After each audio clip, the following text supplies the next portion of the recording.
I will crush you with one blow from my arms and eat the juice from your carcass. Hell yeah, let's get weird.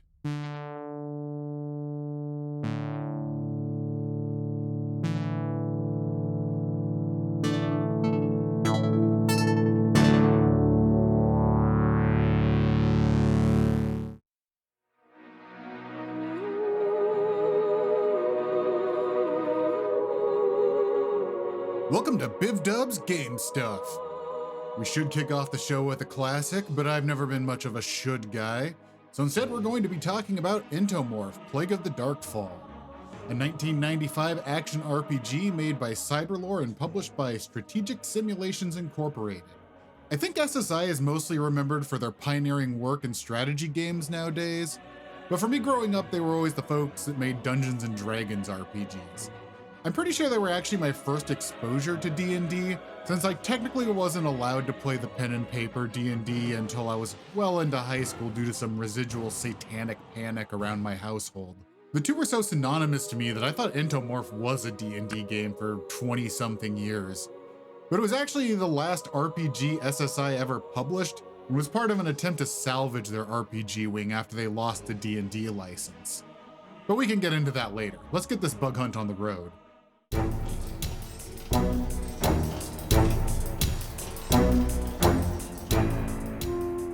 How many more times must I encounter you? I'm so bad with faces. Have we met? Time is like a limitless web landscape that stretches out beyond the horizon. Is that Proust? The number of possible strands of possible experience is limitless. But for some absurd reason which I cannot fathom, I am doomed to spend every strand of this web with puny-minded, backwards fools like you. That seems like a harsh but fair assessment. Who think they are heroes. Yeah, I'm like 95% sure I had this exact same conversation about time at 3 in the morning while high in 2007. It does not matter. Let us continue with my plan. And like after most drug trips that involve talking with giant spiders, our hero Squire Warwick wakes up several days in the past, only knowing he should find a family member to help him get his shit back together. I think we've all been there, right? So the world of Aiden is going through a rough time. A golden age of magic and technology, referred to as mecha magic, has recently come to an end by an event known as the Darkfall.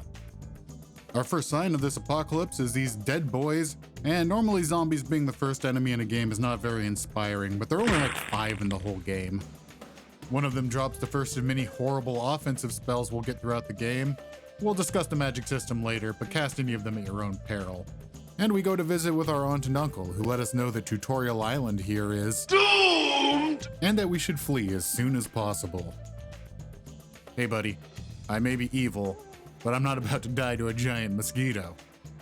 So the combat in this game isn't hard per se, but if there are more than a couple enemies in an encounter, the controls really work against you. I'll have more to say about the controls in a little while, but you know, when I'm not dealing with mosquitoes that can phase through walls. This section does teach you one of the most important lessons in the game though, which is to save often. Like a lot of older games, this game doesn't have an auto-save feature, so if you die here, it's back to our spider friend's lair for more Funyuns and lectures about Time Web. Meanwhile, over at Evergreen State College, go Gooey Ducks, we meet up with our little brother and his storytelling teacher, who will be serving as our narrators for the game. Apparently the guy thinks we have the makings of a hero. I don't see it personally, but he gives us the armor spell, which is one of about 5 useful spells in the game, so I'll take it. The elder lets us know that the shaman who could summon the village guardian has vanished near Zombie Town. Luckily, the shaman left instructions for such an event, so we go ahead and ruin the new sea sponge we just picked up with shaman blood. And I guess put it back into his body. After a little amateur necromancy, we all wander out to the altar to summon the island's magnificent guardian. I hear my name whispered and have awakened, as the blood pact of your ancestor requires. What is it you desire of me? From the sounds of it, we just called this guardian in from his day off of work. Wait, beautiful? Listen, I'm not here to kink shame Aunt Rayleigh or anything, but more likely this is just the first of many examples where the art, dialogue, and mechanics don't necessarily line up. It's kind of indicative of the lack of polish you'll see throughout the game. With the island protected, we head off to Foros to find our sister Suliana. We arrive in Salt Moon It was Village an overcast day when the brave hero, Squire Warwick, arrived on the docks of Salt Moon Village. He was about to become enmeshed in the intriguing events taking place in the small hamlet. Hey buddy, I'm supposed to be narrating here, and I don't have to stop gameplay to do it either. Anyways, the city of Salt Moon here is having a big festival celebrating the return of the Jegterra. These giant bugs that fueled the economy of the island until they all vanished during the Darkfall. There's this cool dude with bees in his beard. Oh wait, I'm sorry. Beard made out of bees. Got these trustworthy looking nobles here in their cult robes. Child of the Hive. Do you have any literature? I'll get back to you on that. And these women whose children are missing, surely unrelated to the return of the Jegterra. This inconspicuous lady here flags us down with some secret codes and gives us a lead on finding our sister. And one of the other useful spells in the game, the heal spell. Wander around town, and I'm just gonna go ahead and skip DJ Warwick meeting his love interest here because the game forgets about her about 20% of the way through. No one reads stories about friendly. They read about true love. I continue to explore the village and... Okay, first chance to use a bee meme on a new channel. Gotta do this right. In the beehive, the individual is nothing. The state is supreme. Nailed it. So I'm not strong enough to get through the bee hut yet, but I'll be back for your honey later, you buzzing bastards. So I go through the whole festival again and go to find the rebel hideout. Huh. Might have a few notes for these rebels on base camouflage. Mutant or human? Let me get back to you on that. After an emotional reunion with our sister, she tells us to our surprise that the nobles have nefarious intentions. It turns out Jegterra are made of people! Or at any rate, the nectar turns people into Jegterra, but that doesn't sound quite as dramatic. So our plot is officially wealthy nobles, upset by the economic decline caused by a lack of access to free labor, trick the citizens into servitude by promising them a return to the glorious past, while intending to use them as the new slave labor to enrich themselves. Is it too early to rebrand? If not, check back next time for my 2.5-hour long video on class struggle and mid-90s RPGs. So as outside agitators to the island, the nectar apparently just makes us stronger, but doesn't make us docile like the residents. Now remember kids, winners don't take real drugs, but this is a video game, and I wouldn't want my sister to go down the harrowing road of nectar addiction. So I insist on scarfing down on them B-roids myself. Yeah, buddy, revolution! Wonder if I can get the honey if I use the armor spell first. Nope. I feel like our rebellion here might be a little outclassed. I ran into a scout who was the last surviving member of her party, who sends me to do some errands before heading back to the base, which has been ransacked by the Jegterra. Luckily, our sister left us a note on how to find the new rebel hideout. Okay guys, seriously? And almost as soon as you arrive, the Jegterra attack again.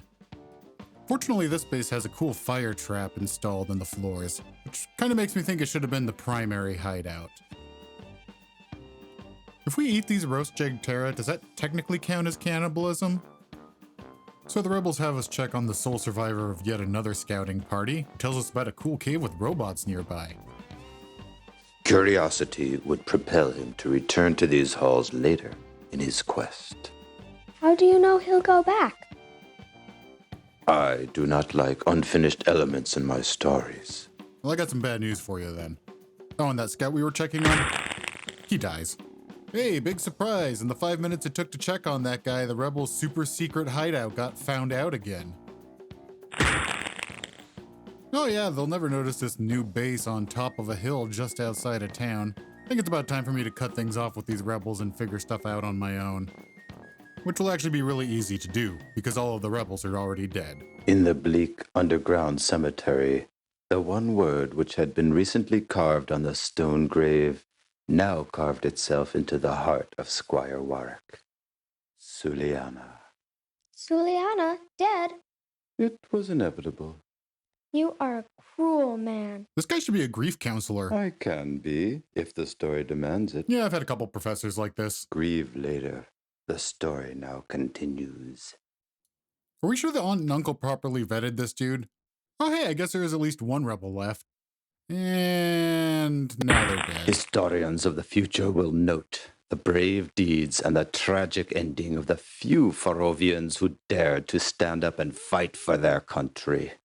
Squire Warwick realized that the fate of the island of Faros now rested solely on his shoulders. Ha! Everyone on this island is Doomed! Well,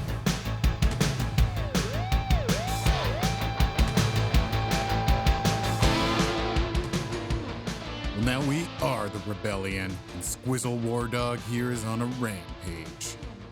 So we follow our only lead in the form of this rug in the rebel hideout that really ties the plot together. Our mission from here on out is to cut off the nobles' access to the raw material they use to make the nectar, the royal jelly created by the various insect rulers of the island. Our first mission is to infiltrate the Panorpid hive, which are these man-sized bees that appear to collect blood instead of pollen. Which, hey, fun fact, is my new greatest nightmare. The plot rug informs us about a ritual we can perform to summon and control a Panorpid and use it to slay a rogue queen. You and me both, buddy. A strange pyramid rising above the jungle canopy beckons Squire Warwick to come closer and explore. Don't you think that would be dangerous? Yes. Ugh. We enter the ziggurat the same way you enter a pyramid in real life, via trapdoor at the apex. Okay, so the existence of this chamber leaves me with a lot of questions. So it's meant to control a rogue queen, right? Which means that there must be a such a thing as a non-rogue queen. Now I understand the relationship between humans and bees in real life. You know, they pollinate certain crops and provide us with the raw materials to make mead. And in return, we just deal with the fact that they're flying murder machines and kind of shitty dancers. But I think if they were the size of prize-winning hogs and drank human blood, we'd probably reevaluate the necessity of those crops. And don't try and tell me that this isn't human blood. I've been all over this island, and the only thing that bleeds red is people. This is also the point where the quest would end if I were in Squire Warwick's shoes, because the second I stepped foot into this blood hive, I'd be looking for the first thing that floats to get off this island. So while I'm trying to gain an audience with the queen so I can murder her, let's talk about the world of Aiden a little bit. So I mentioned I thought this was a D&D game for a couple of decades, and that probably came down to how SSI packaged it. Like I said, they kind of were D&D to me as a kid, and all of their D&D games took place in a particular setting that was labeled on the box. Like Dark Sun, Ravenloft, or Forgotten Realms. And I just always assumed that World of Aiden was another D&D insect-themed setting that I didn't know about. But actually, World of Aiden was SSI's attempt to create their own original high-tech fantasy setting, similar to D&D's Spelljammer, after TSR declined to renew their license to make AD&D games in 1994. Entomorph is the second and final of the games in that setting, but it was part of a whole line of World of Aiden products. Like, they were planning on trying to make a whole thing of this before it fizzled out. Outside the computer games, there were 3 novels published, and a West End Games Masterbook RPG setting made for the game. Yeah, definitely a nightmare. Even more amazing to me is that there was enough love for this setting that there was a successful Kickstarter for a Pathfinder RPG remake in 2013, and a Tiny D6 setting in 2020. Hey look, there we are!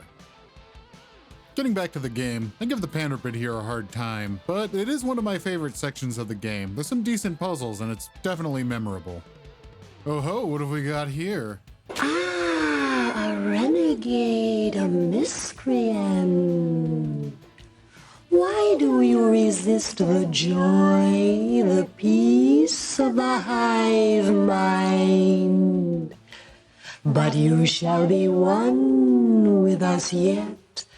Come to me, my child.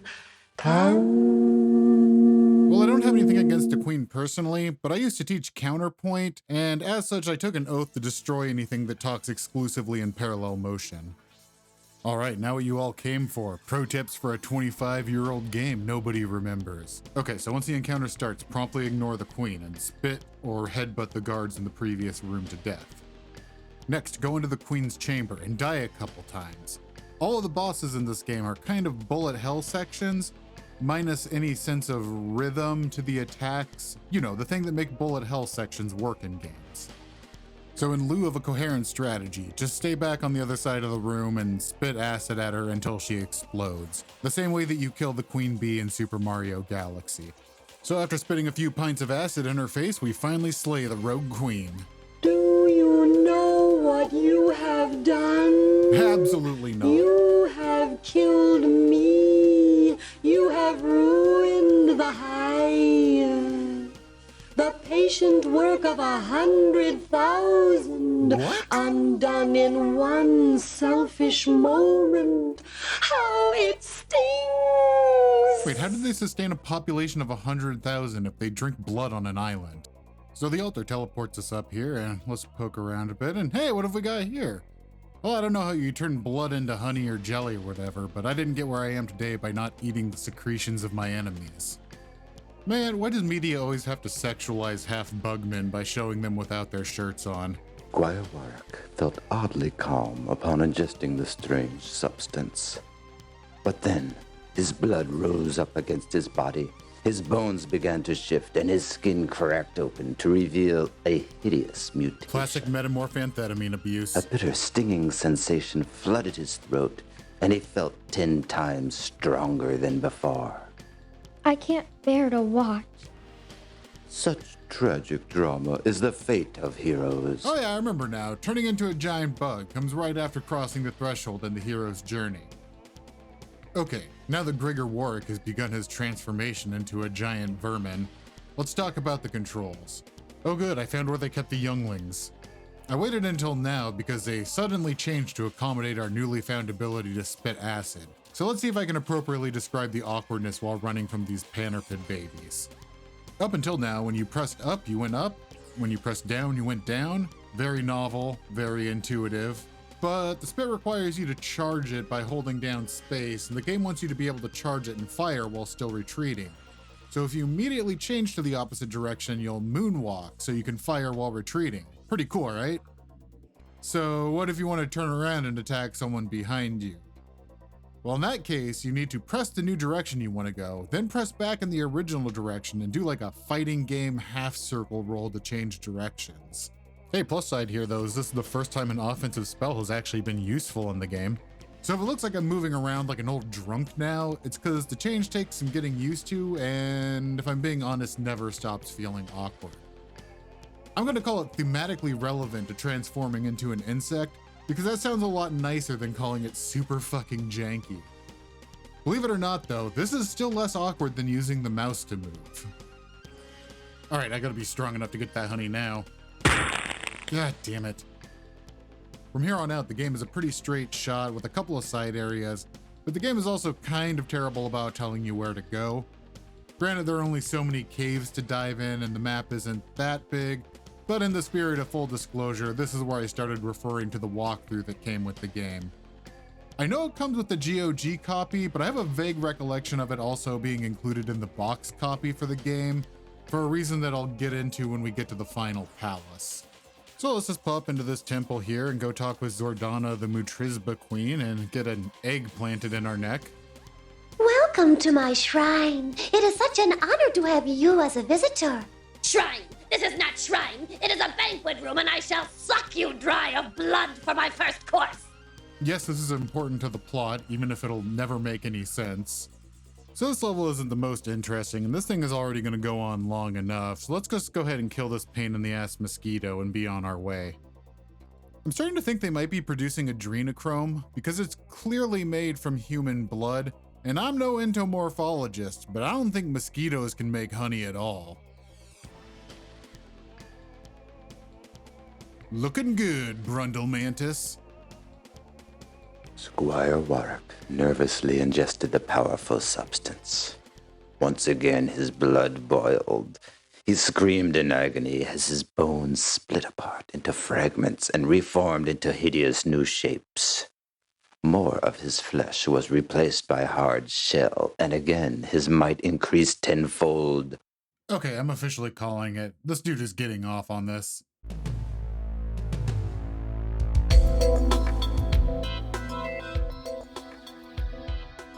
So after we break out of the temple, we pick up the last of the essential spells in the game, Web Walk.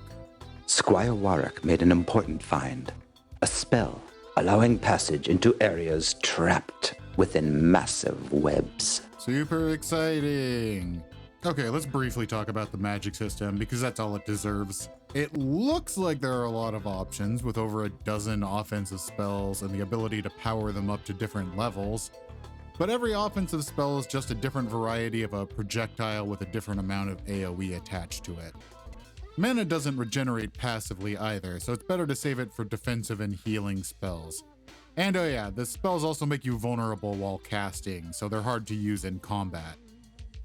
Projectiles also rely on dodgy auto-aiming to hit anything, which your spit does too, but it doesn't take mana and doesn't leave you vulnerable for as long. Basically, the only time it's worth it to use offensive magic is if you have a large clump of weak enemies close together. Alrighty, so let's pop over and check out the newly explorable areas, and... The fast-acting and potent poison left him unable to resist as they wove a sticky cocoon around him. To hear more, check out his DeviantArt page. Our hero, everybody. So we wake up in the lair of an old friend. How many more times must I encounter you? Time is like a limitless web This is sounding familiar. that stretches out beyond the horizon. Alright, this is going on long enough without listening to this again. So Turthrock's Mata here wants us to fix up a teleporter in her slave pits that will allow her troops to perform a sneak attack on the Thelid hive. The Thelid are the ants on the island you might have seen poking around. The only problem is she hasn't met us yet in this timeline, so she sends us elsewhere in the web to talk to her yesterday and gain the mark of her champions. But hey, when did I start taking orders from giant spiders? I'm just gonna poke around the web a bit and see what I can find. Oh man, can I get you some gauze or a wet wipe or something? I'm not here to feed on you, man. And it's just as well you don't have your eyes. And let's just sneak by some guards here. And oh hey, who have we got here again? Oh, she doesn't seem pleased by this. So she kicks us back to Tutorial Island in what I consider probably the second funniest game over in the game. Alright, I guess I'll play ball. So I go talk to the queen yesterday and she gives me her mark. She lets us know that the teleporter is missing the power core in the center. And the only place we've seen machinery so far is that robot cave from earlier. So let's go check that out and see if we can find what we need there. This complex is inhabited by the Kichta mongrels. They're a group of self-repairing robots that have become stupid and violent over time due to being experimented on by the nobles for years before they escaped. They're another one of those neat ideas in the game that I wish was developed further rather than basically being relegated to this one section. Looks like the doorman wants some nectar to let us in. It was hard for my brother to get nectar before. He may not need to. That little creature probably couldn't distinguish between a jar of nectar and a jar of Farovian honey. Oh, you know what that means. You're mine, honey. I mean, I've got a full exoskeleton now, so I should be fine, right? Yeah, fine. Fuck. Alright, let's try it with the armor spell on. Okay, how about armor and haste?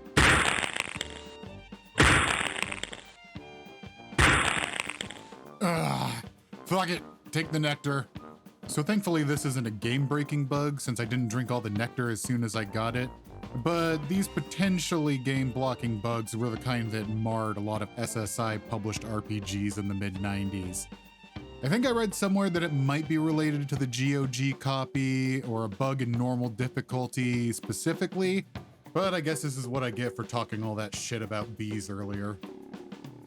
So while we're going through the Keechta hideout, let's take a break and talk about what I consider hands down the best part of this game, and that is the music. It is a mix of some prime grade mid-90s wailing guitar and synth cheese, and some more traditional RPG score as well.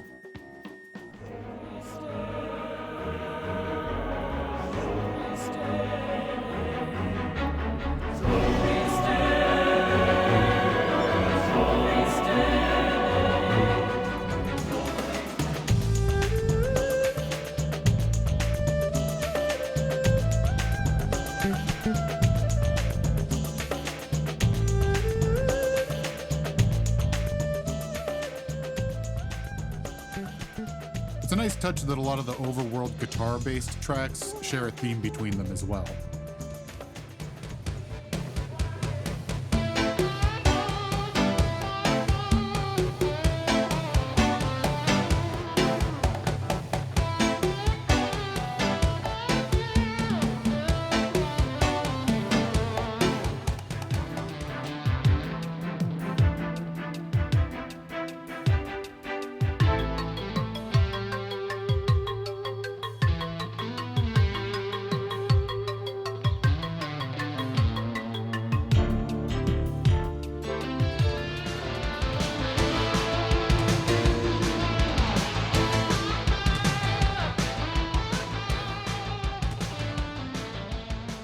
These jams are brought to us by Rick Rhodes and Danny Pelfrey, and I have a theory that the orchestral stuff is done by Danny here, and the guitar-based tracks are all Rick Rhodes. Call it a hunch. They also both worked on Pajama Sam, No Need to Hide When It's Dark Outside, and a handful of other CD-ROM games in the 90s and early aughts. So we power up the machine that lets us create Mookalooks. The Mookaloo. That sounds even dumber when I say it out loud. But they're the batteries that let you activate the various dead teleporters you found around the island. Now that we have them, we can complete our task for Turthrock's Mata by going to the Thelid Mound and activating the teleporter from their lair to hers. Yeah, there's a teleporter from their lair to hers.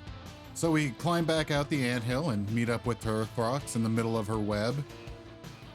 And since there's no one else around, Turthrox sends in her guards to kill all the Thelid drones. Then our skin gets thicker from eating more bug shit.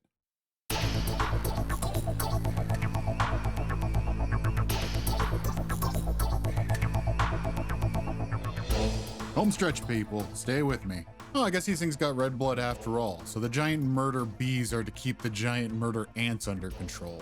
I'd have gone over this fight, but at no point did the queen actually attack me during it. After that, we have to do something that breaks my boozy heart. Destroy a distillery. Hands down the hardest part of the game, but it gives us the information we need to get into the palace and end this madness. Once we gain access to the palace, we take part in an arena battle, which gives us access to the rest of the palace grounds. The palace actually has some cool side lore stuff in it, but if you're that interested, I'm not going to spoil it for you in case you want to play the game. Besides, I'm just stalling so I can talk about the one last section of this game that can fuck right off. So after the arena, we go into a banquet room and have to get through a door that's being guarded by a noble. To do this, we need to hypnotize one of the Jagdterra and send them through the door with a poisonous mushroom for them to eat. So this fine warrior over here teaches us how to do it. Incorrectly. Yeah, follow the steps this guy gives you and you'll just get trapped in endless small talk with a bug. Well, the walkthrough gives slightly different steps. One of the questions is flipped from a what to a how, so let's try that. It also doesn't work. The real solution, derived from the finest in trial and error algorithm modeling, is you just select option 1, 2, 1, 1, regardless of what they say. Cool. Now that you have control of the Jagdterra, give it the poison mushroom. Tell the bug who to serve it to, and if you pick the wrong person, reload your last save game. Because there's only one poisonous mushroom and you just soft-locked yourself. It's a special kind of rush to have the game give you the wrong answer, and the walkthrough, which again I'm pretty sure came with the box version of the game, also give you a different wrong answer to the same puzzle. So after stumbling to success, we get nasty with the Mantis King. Our hero sensed that victory was within the grasp of his claws. And meet the real king. We follow the king into the dungeon, and after going through this teleporter trap, we meet up with the queen, who is thick as hell and none too pleased with her husband. You could have stopped this horror, but instead you have stepped aside and watched Foros crumble. It's gonna get out now! The Canadian Destroyer! Looks like we got a classic case of mysterious strangers with cursed scarabs. The king and queen were told that if they swore fealty to the stranger and his master, he would grant them the power to save Foros from the Darkfall.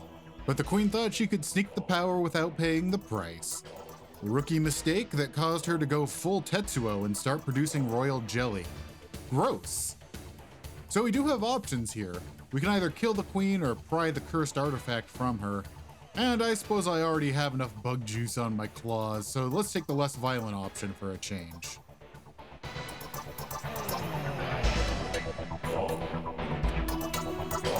Now we need to return the artifact to the mountain in the middle of the island before we go full Tetsuo. Well, our old friend the Turthrox Mata is here to try and delay us from replacing the artifact. Turthrax Mata appeared and blocked his way. The cunning beast knew that even a short delay would be the difference between life and death for Squire Warwick. Quit interrupting him. Remember that egg we got implanted in our shoulder by Mutrizba? Well, that hatched back in the palace, and I guess it grants us resistance to time travel? How many more times must I encounter you? Don't you worry, this is the last time. I think the answer is far too many. I mean, I suppose that is one way to solve the why doesn't the evil time wizard just wizard their time evilly problem. Using a max level magical barrier makes this battle pretty easy, as she just spams spells and tries to cop a feel. I was legitimately surprised there are multiple endings to this game.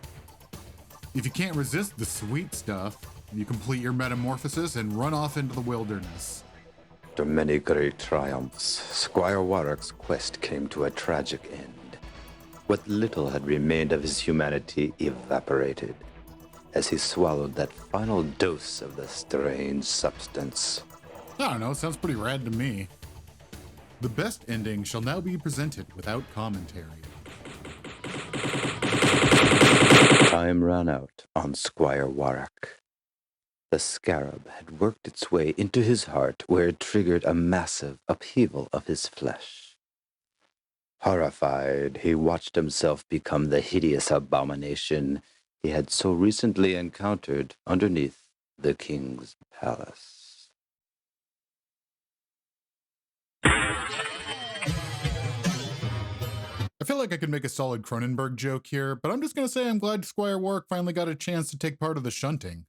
And if you return the cursed artifact like a freaking square, you save the island at the expense of all your awesome bug powers. The entire island seemed to breathe a sigh of relief as the ornate chest slams shut, entombing the cursed golden scarab, hopefully forever. Squire Warwick gasped as he looked down at his body, his arms, his legs, his human skin.